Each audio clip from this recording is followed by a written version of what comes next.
Hello friends, मेरे channel में आपका स्वागत है। आज हम आपको शिव जी का भजन सुनाएंगे। बहुत ही सुंदर भजन है। प्लीज़ मेरे चैनल को लाइक कीजिएगा, शेयर कीजिएगा, सब्सक्राइब जरूर से जरूर कीजिएगा। सावन में बरसे बदरिया, शिव के भीगे कंवरिया। सावन में बरसे बदरिया, शिव के भीगे कंवरिया।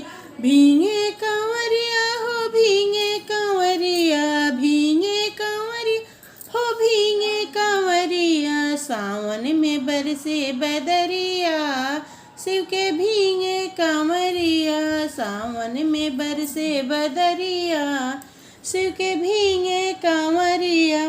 नीलकंठ में शिव जी का डेरा, नीलकंठ में शिव जी का डेरा। कैसे चढ़ूं पैर फिसले है मेरा, कैसे चढ़ूं पैर फिसले है मेरा। टेढ़ी मेढ़ी डगरिया, शिव के भीगे कंवरिया।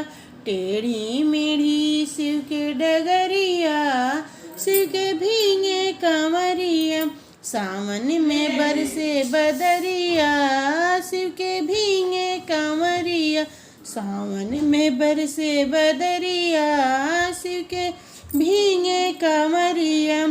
छाई हरियाली झुमो यमुआ के डाली, छाई हरियाली झुमो यमुआ के डाली। हो की मस्ती खूब कोयलरिया, चमके गगन बिजलिया।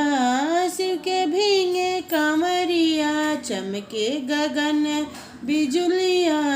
शिव के भीगे कंवरिया। सावन में बरसे बदरिया, शिव के भीगे कंवरिया। सावन में बरसे बदरिया, शिव के भीगे कंवरिया।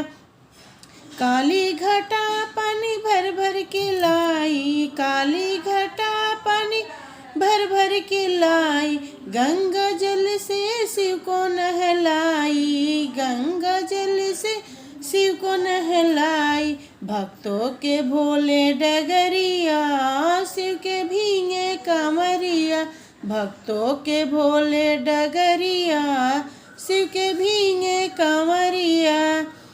सावन के बरसे बदरिया, शिव के भीगे कंवरिया। सावन के बरसे बदरिया, शिव के भीगे कंवरिया।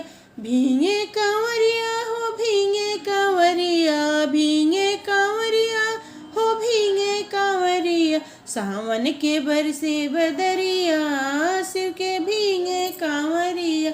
सावन के बरसे बदरिया, शिव के भीगे कंवरिया।